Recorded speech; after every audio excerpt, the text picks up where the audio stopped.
Ok, deuxième vidéo de cette série concernant la visite d'un bien immobilier lorsqu'on souhaite faire un investissement locatif.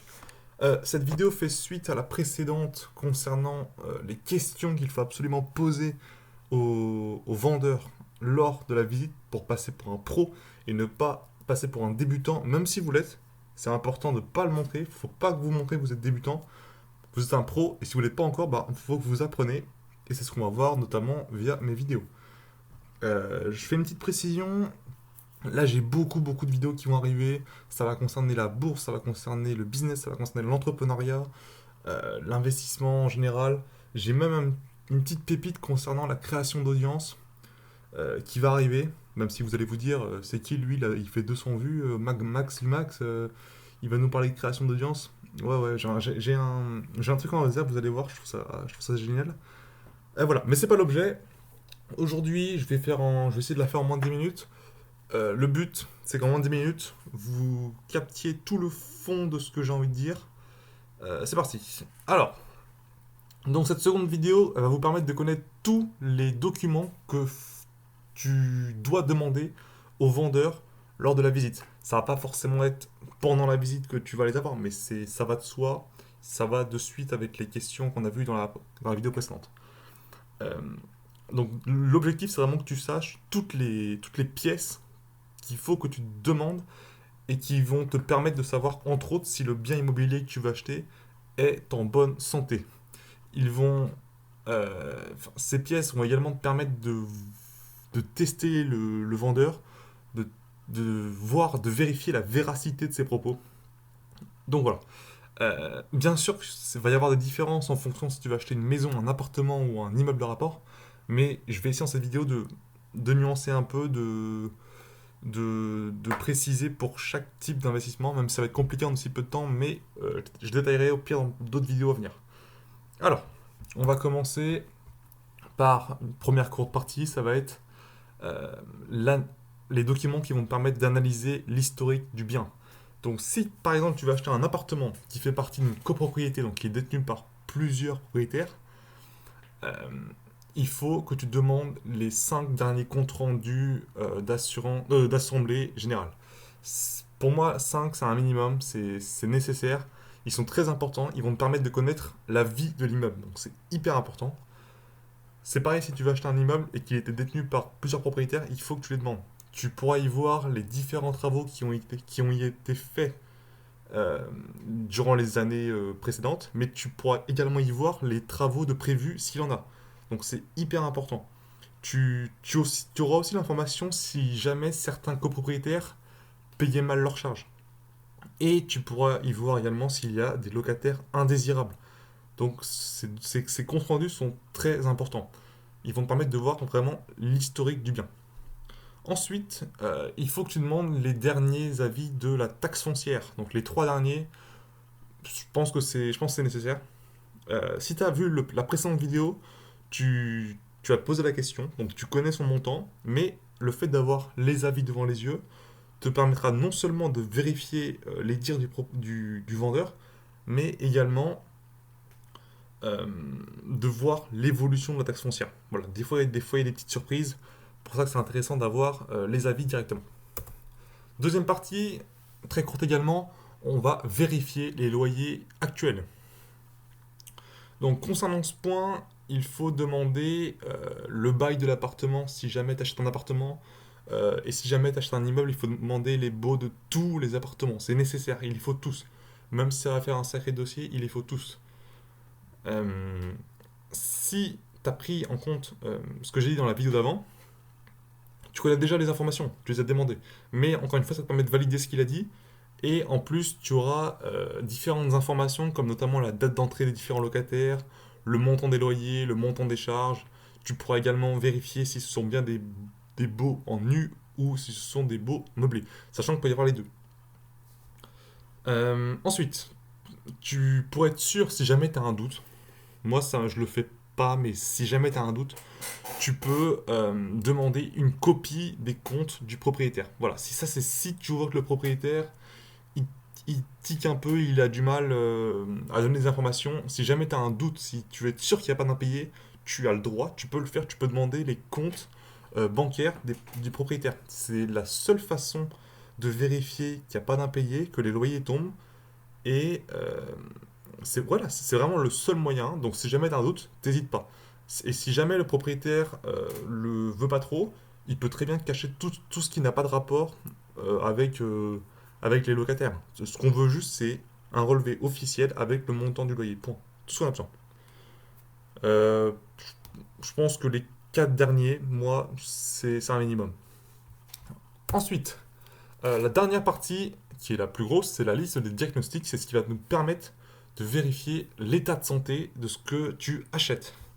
Donc, il y a dans une vente immobilière, il y a pas mal de diagnostics qui sont obligatoires et d'autres supplémentaires qui ne sont pas obligatoires, mais ça dépend. On va voir tout ça. Alors, on va commencer. Le premier, c'est le diagnostic loi carré. Ce premier diagnostic, il te permet d'attester la surface privative d'un lot une fois qu'on a déduit les surfaces occupées par les murs, les cloisons, les cages d'escalier, enfin, tu vois.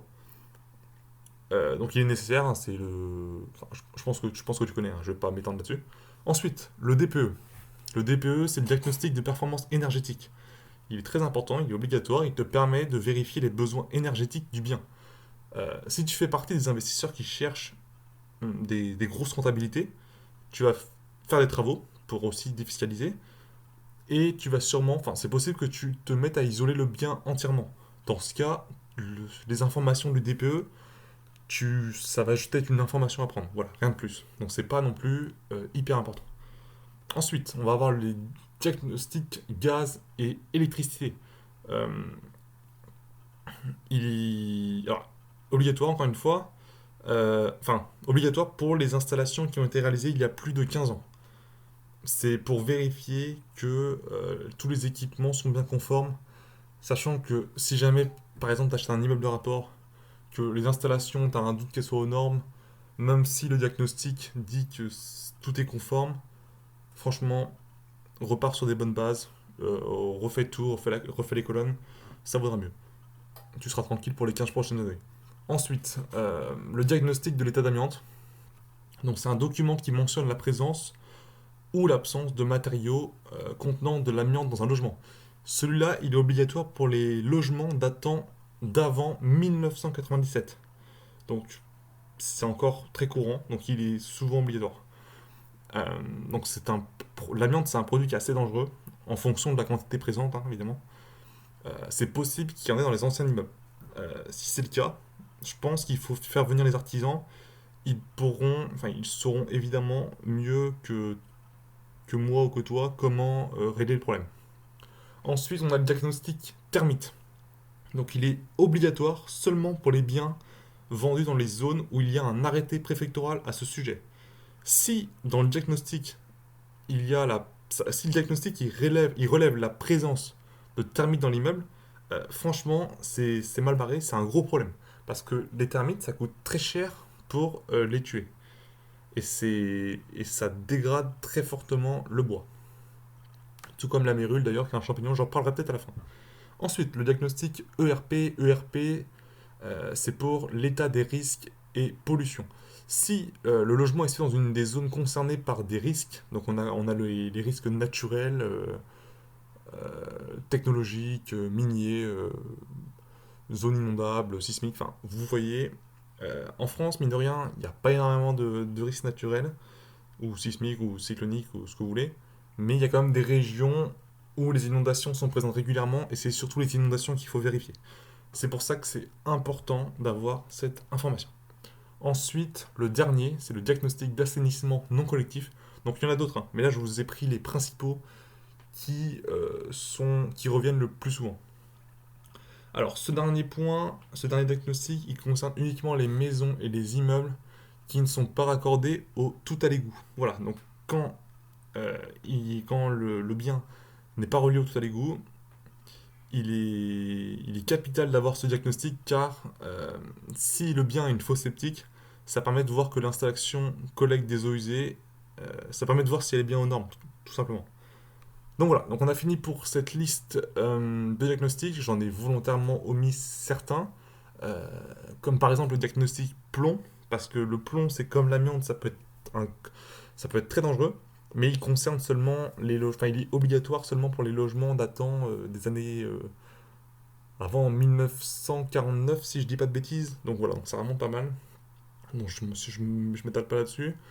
Il y a également d'autres diagnostics, comme notamment le diagnostic Internet, pour voir les performances des réseaux en fonction des opérateurs.